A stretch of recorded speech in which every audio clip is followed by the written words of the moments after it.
Om Gananantva Ganapatigam Mavamahe Kavin Kavin Pavasravasramam Jeshtarajam Brahmana Brahmanastadhanushndhotabhisse Dasadanam Om Mahaganadipataye Om Keshwaya Namaha Om Narayana Namaha Om Madhvaya Namaha Om Govindaya Namaha Om Vishnuve Namaha Matsudaya Namaha Trivikramaya Namaha Vamanaya Namaha Sridharaya Namaha ऋषिकेशः पद्मनाभाय नमः दामोदराय नमः संकर्षणाय नमः वासुदेवाय नमः प्रद्युम्नाय नमः अनिरुद्धाय नमः पुरुषोत्तमाय नमः दोक्षाय नमः नारसिंहाय नमः अच्युताय नमः जनार्दनाय नमः उपेन्द्राय नमः हरे नमः कृष्णाय नमः हरि ओम. Dear devotees, we are coming to the 8th chapter of 8th canto. That is Ashtama Skanda and 8th chapter. In this chapter, we are discussing about Samudra Mathana by Asuras and God. And before that, I just want to tell few things about our Bhagavad Purana. Bhagavad Purana is as brilliant as the sun. It has arisen just after the departure of Lord Krishna from the Dwapara, and the end of Dwapara, Krishna disappears back to his own abode, Vaikuntha Loka. Accompanied by religion, knowledge, etc., Bhagavad Purana is full of punya sampadana, full of work of achieving punya in our life. Persons who have lost their vision due to the dense darkness of ignorance in the age of Kali Yuga shall get light from this Bhagavata Purana. The timeless wisdom of India is expressed in the Vedas, ancient Sanskrit texts that touch upon all fields of human knowledge. Originally preserved through oral tradition, the Vedas were first put into writing 5,000 years ago by Vyasa Maharishi, the literary incarnation of God. Vyasaya Vishnu Rupaya Vite. That means Vyasa Maharishi is literally incarnation, literary incarnation of God Narayana. After compiling the Vedas, Vyasa Maharishi set forth their essence in the known as Vedanta Sutra. Srimad Bhagavatam is a Vyasa Maharishi's commentary on his own Vedanta Sutra. It was written in the of his spiritual life under the direction of Narada Muni. So Narada Maharishi came to discuss with Vyasa Maharishi and requested him to write about Krishna Leela. All the avatars, Leelas, he asked Vedavyasa Maharishi to write the Mahabhagavad Purana. So that's how Narada Maharishi became a spiritual master of the Vyasa Maharishi, referred to as the ripened fruit of the tree of Vedic literature. Srimad Mahabhagavatam is the most complete and authoritative expression of Vedic knowledge of India. After compiling the Mahabhagavad Purana, Vyasa Maharishi impressed the synopsis of it upon his son, the sage Sukadeva Goswami Maharishi. Shukadeva Maharshi subsequently recited the entire Bhagavatam to Maharaja Parikshit in an assembly of learned saints in the bank of the Ganga River at Hastinapura, near Delhi. Maharaja Parikshit was the emperor of this world and was a great Rajasri, saintly king of the grandson of Yudhishthira. Having received a warning that he would die within a week, he renounced his entire kingdom and retired to the bank of the Ganges river to fast until death and receive spiritual enlightenment. So, can you see the situation? Parikshit Maharaja has been cursed by the son of a saint that you are going to be bitten by a serpent and kill your life in the next 7 days. So he had only 7 days time to achieve moksha. Having received such a warning that Parikshit Maharaja would die within a week, he renounced his entire kingdom, has given entire kingdom to his son Janamejaya, and retired to the bank of Ganga River to fast until death and receive spiritual enlightenment. The Bhagavatam begins with the Emperor Parikshit's sober inquiry to Shukadeva Mahaswami. So the whole Bhagavata is started from that and devotees. I am therefore begging you to show the way of perfection for all the persons, and especially for one who is about to die in the next 7 days. Please let me know what a man should hear, chant, remember, and worship, and also what he should not do. Please explain all this to me. So Parikshit Raja is asking Shuka Maharshi like this, because he has got only 7 days time to live. Within 7 days time, what he should do and what he shouldn't do. So Shuka Maharshi is answering like this. Shuka Maharshi answered to this question and numerous other questions posed by Maharaja Parikshit concerning everything from the nature of the self, origin of the universe, held the assembled sages in rapt attention continuously for the 7 days leading to the king's death. Sage Suta Maharshi, who was present at the bank of the Ganges when Shukadeva Goswami first recited Srimad Bhagavatam, later repeated the Bhagavatam before gathering of sages in the forest of Naimisharanya. Those sages concerned about the spiritual welfare of the people in general and devotees in general in Kali Yuga had gathered to perform a long continuous chain of sacrifices to counteract the degrading influence of the incipient age of Kali Yuga. In response to the sage's request that Shaunaka Maharshi spoke the essence of Vedic wisdom, Suta Goswami repeated from memory the entire 18,000 verses of Srimad Mahabhagavatam.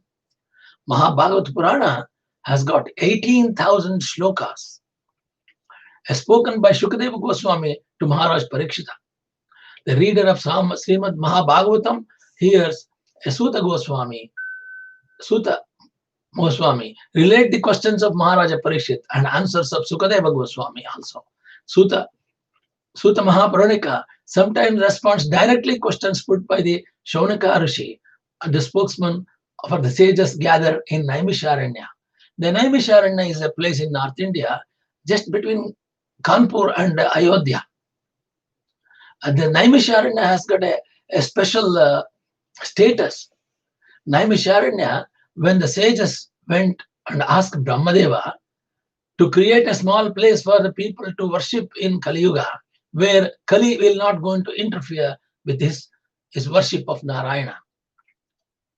One therefore simultaneously hears two dialogues. So Naimisharanya is a place, is still a nice sacred place. The Brahma blessed the sages and he left a wheel formed by Darbha. Brahmadeva taken a wheel of constructed a wheel of Darbha, and he left the wheel to drop in a sacred place in India. So that's how the Darbha wheel came and stacked and stopped in Naimisharanya. That is the sacred place. Kali cannot prevail. Kali cannot enter that place. According to Brahma's blessings, Kali Yuga and effect of Kali Purusha in the India or anywhere in the world is not going to affect Naimisharanya. The Naimisharanya is protected from the bad people of Kali Yuga. One therefore simultaneously can continuously do Yajna Yaga in the Naimisharanya, and where the wheel, Brahma's Darbha wheel came and stopped in Naimisharanya, became a Chakratirtha. The wheel sent by Brahma formed a Chakratirtha, and there is a water in the Chakratirtha, not a big amount, but enough to make a dip in the water. The Naimisharanya is a place a lot of people will go for pilgrimage. On the way to Ayodhya, Naimisharanya will come, and people has to travel from the nearest station to long distance in a car, or a taxi, or in a bus, or there is no railway line for Naimisharanya. So it's a hidden place, very sacred place, hidden from the outside Kali Yuga bad people. And still there are so many temples from when Vyasa Rishi Maharshi temple there, Lakshmi Narayana temple there, and Shiva Parvati temple there. They're all nice place. I was willing to go to Naimisharanya. Because of my wife's back pain, we couldn't go last time when we went to India. So Naimisharanya is a very nice place to visit. And after going there, we feel like doing yajna there. Lakshmi Narayana yajna. I feel like doing that. One, therefore, simultaneously hears two dialogues. One between the Maharaja Parikshit and Sukha Maharshi, and the other conversation dialogue is from Suta Puranika telling Saunaka Rishis in the Naimisharanya. There are two conversations we can hear, you can see in this Mahabhagavad Purana. Naimisharanya is a forest headed by Saunaka Rishi. Furthermore, while instructing the king Parikshit, Shuka Maharshi often relates historical episodes and gives accounts of lengthy philosophical discussions between such great souls as the saint Maitreya and his disciple Vidura. With this understanding of the history of Bhagavatam, the reader will easily be able to follow its intermingling of dialogues and events from various sources. Since philosophical wisdom, not chronological order, is most important in the text, one need only be attentive and listening to the subject matter of Srimad Bhagavatam to appreciate fully its profound message. And they will wipe out all the previous karmas, all the previous sins in our previous life and this life. By listening to the Bhagavatam, you are ready to go to get moksha, to the place of lotus feet of Lord Narayana, Vaikuntha. The translator of this edition compares the Bhagavatam to sugar candy, where you taste it and you will find it equally sweet and relishable. Therefore, to taste the sweetness of the Mahabhagavatam, one may begin by reading any of its volumes. After such an introductory taste, however, the serious reader is best advised to go back to volume 1 of the first canto and then proceed through all the stages of Bhagavatam volumes after volume in that natural order. This edition of Bhagavatam is the first complete English translation of this important text with an elaborate commentary, and it is the first widely available to the English-speaking public. It is the product of the scholarly and devotional effort of His Divine Grace, A.C. Bhaktivedanta Swami Prabhupada. He has written this, the world's most distinguished teacher of Indian religious and philosophical thought. His consummate Sanskrit scholarship and intimate familiarity with Vedic culture and that thought, as well as the modern way of life, combined to reveal to the West magnificent exposition of this important classic Mahabhagavad Purana. We used to conduct a Bhagavad Pravachana in Middlesborough temple.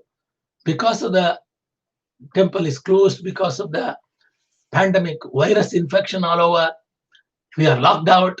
So that's why I started telling the Bhagavata Purana in YouTube so that everybody can listen and hear in their own houses. And also, last year when I had some Bhagavad Pravachan, few boys came to see me. This man is telling everything in Hindi and Sanskrit. We cannot understand a little bit of it. I want somebody to tell in English language so that we can understand. So then I realized our devotees coming to Middlesbrough temple also wants to listen in English. That's how I find myself in this effort of telling the whole Mahabhagavata Puranam in English language so that children in this country and in America also can listen to the English version of Bhagavata Pravachana. Readers will find this work of value for many reasons. For those interested in the classical roots of Indian civilization, it serves a vast reservoir of detailed information on virtually every one of its aspects. For students of comparative philosophy and religion, the Bhagavatam offers a penetrating view into the meaning of India's profound spiritual heritage. The sociologists and anthropologists find the Bhagavatam reveals the practical working of peaceful and scientifically organized Vedic culture, whose institutions were integrated on the basis of a highly developed spiritual worldview. Students of literature will discover the Bhagavatam to be a masterpiece of majestic poetry. For students of psychology, the text provides important perspectiveness on the nature of consciousness, human behavior, and the philosophical study of identity. Finally, to those seeking spiritual insight, the Bhagavatam offers a simple and practical guidance for attainment of the highest self-knowledge and realization, and attain absolute truth and attain moksha at the end of their life. The entire multi-volume text presented by the Bhaktivedanta Book Trust promises to occupy a significant place in the intellectual, cultural, and spiritual life of the modern man for a long time to come. It is useful for every citizen in the world. We covered the Gajendra Moksha. We covered the last week Gajendra Moksha, and we are heading towards before that there was a truce. That was a truce. That means compromise between the asuras and gods to conduct Samudra Mathana. By doing Samudra Mathana, their plan is to get Amrutha from the ocean. And instead of Amrutha, poison came in the beginning. So that's why Lord Shiva asked Parvati, Bhavani, permission to drink the poison, hala poison. And Parvati, knowing the capacities of Ishvara, her husband, she permitted him. And whole hala poison came to the hands of Shiva, and Shiva drank it. And his neck becomes blue in the front. That's how he's been named as Nilakanta.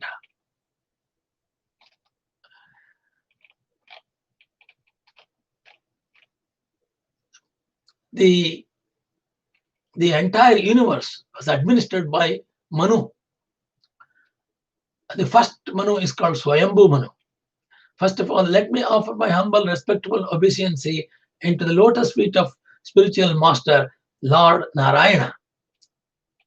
His divine grace was staying at Radhakunda. I went to see from Bombay. At that time, he gave me a many important instructions regard to constructing temples and publishing books about Vedic literature to publish for the younger generation in a simple language.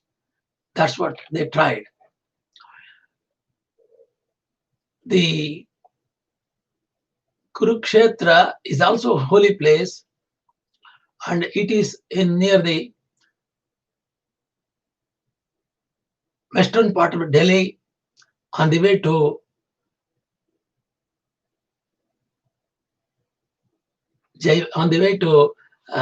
Jaipur. And Kurukshetra comes between Jaipur, north of Jaipur, and in Haryana state. At the moment, Kurukshetra comes under Haryana state. I'm going to discuss about the Samudra Mathana. When Samudra Mathana, before starting, there was a discussion between the Asuras and Devas. And first of all, they want to bring the Mantarachala mountain to the ocean. And several people, Danavas and Devas, went to try to lift the Mandarachala mountain, and they could not. And some of them got under the mountain when they lifted it, trapped. Lord Narayana, in the end, he went with the Garuda, and they lifted the Mandarachala mountain in one hand and placed on the top of the Garuda. And Narayana also sat on the Garuda and came to the ocean where they are going to churn ocean to get nectar, that is Amrita. So after bringing the Mantarachala mountain to the ocean, it started sinking in the ocean because of the weight of the mountain is so big. So Narayana has to become in the name of called Ajita. Ajita means nobody can conquer him. Ajita. Narayana became Ajita and became a tortoise, a very huge tortoise he became, to cover the whole base of the Mantarachala mountain. And he carried the mountain on his back and allowed the people to churn the ocean. And to churn the ocean, they requested the rope, and Sheshanaga became a rope for conducting Samudra Mathana. So while putting the rope, that is snake, around the mountain, the asuras and gods argument started. Who comes at the mouth end? Who comes at the tail end to pull the rope? So this became an argument, and Danavas want to hold the head end of the snake. Narayana said, "It's okay. You can have the whole head end, and we are going to hit the tail end."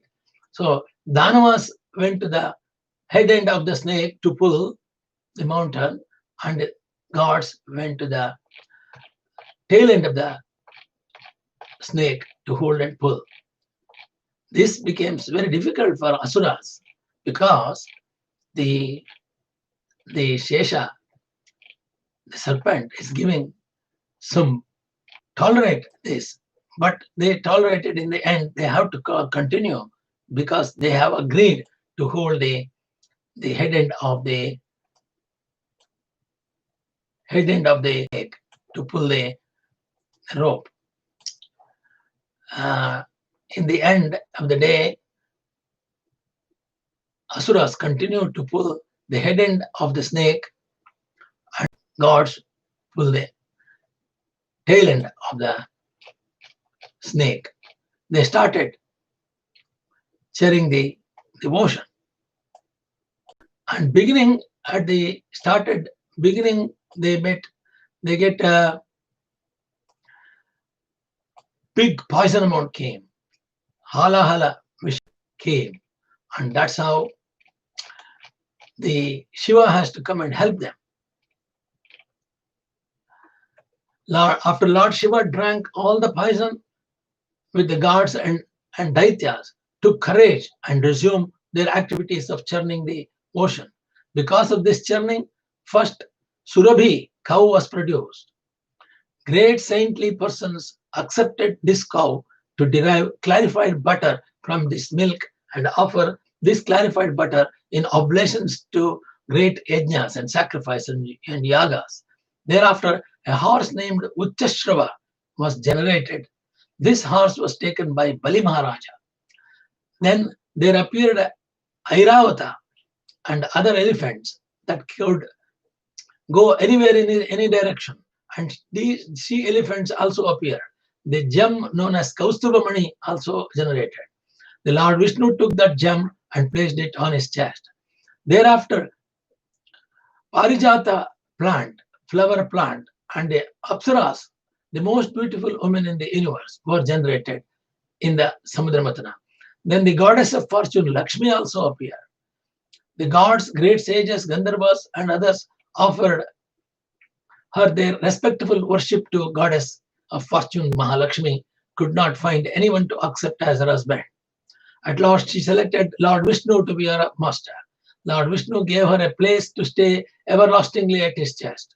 Because of this combination of Lakshmi and Narayana, all who were present, including the gods and people in general, were very pleased. The demons, daityas, or asuras, however, being neglected by the goddess of fortune, were very depressed. The Varuni, the goddess of drinking, was generated, and by the order of Lord Vishnu, the demons accepted her.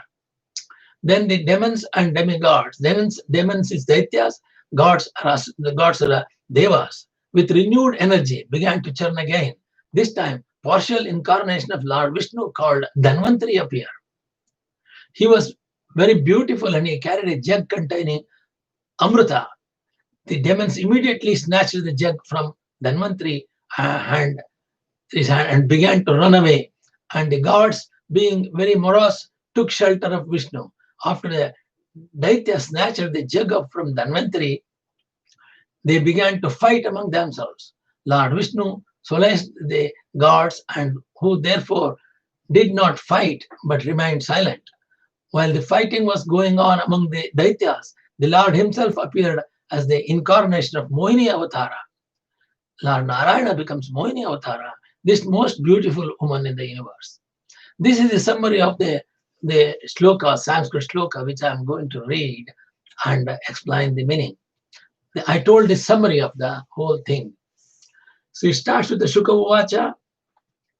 Shuka Maharshi says, Pitegare Vrushankena Pitaste Maradanamaha Mamantastarasa Sindhum Havirdani Tato Bhavatu. Shukadeva Maharishi staring continued upon Lord Shiva drinking the poison, both gods and demons being very pleased, began to churn the ocean with renewed vigor. As a result of this, there appeared a cow known as Surabhi. Surabhi cow is described as Havirdani, source of butter, which clarified by melting produces ghee or clarified butter, which is inevitably necessary for performing great ritualistic sacrifices, yajna, conducting yajna, we need ghee. As stated in Bhagavad Gita, yajnadana tapokarma na tajyam karyam ayavatat. Sacrifice, charity, austerity are essential to keep human society perfect in play, peace and prosperity. Yajna, the performance of sacrifice, is essential to perform yajna. Clarified butter is absolutely necessary. And to get clarified butter, milk is necessary. Milk is produced when there are sufficient cows. Therefore, in Bhagavad Gita, cow production is recommended. Cow protection and cow looking after cow is necessary. In all the yugas, Dwapara Yuga, Krita Yuga, Kali Yuga, all the yugas, the milk is necessary for doing yajna. O King Parikshit, great sages who are completely aware of Vedic ritualistic ceremonies took charge of that Surabhi cow. So the people who are interested in doing yajna, yaga, they say great sages who are completely aware of Vedic ritualistic ceremonies took charge of that Surabhi cow. It was described as Kamadhenu in other Bhagavad Purana. It is written as here Surabhi here in this book. It is written as Kamadhenu in other books, which produced all the yogurt and ghee absolutely necessary for offering oblations into the fire to do yajna. They did this just for the sake of pure ghee, which they wanted for the performance of sacrifices to elevate themselves to the higher planetary systems up to Brahmaloka. Surabhi cows are generally found on the Vaikuntha planets. As described in the Brahma Samhita, Lord Krishna on his planet Goloka Vrindavana engages in tending the Surabhi cows. If you go to Vrindavana, you will see cows in the street and they make peda, the cow's milk. These cows are the Lord's pet animals. From Surabhi cows, one can take as much milk as one needs and one may milk these cows as many times as they desire. In other words, Surabhi cow can yield milk unlimitedly. That is Kamadhenu. Milk is necessary for the performance of yajna, as I said. Sages know how to use the milk to elevate human society to the perfection of life. Since cow protection is recommended everywhere in the Shastras, the Brahmavadis took charge of the Surabhi cow, in which Daityas are not very interested. Thereafter, a horse named Uchchashrava, which is as white as the moon, was generated. Bali Maharaja desired to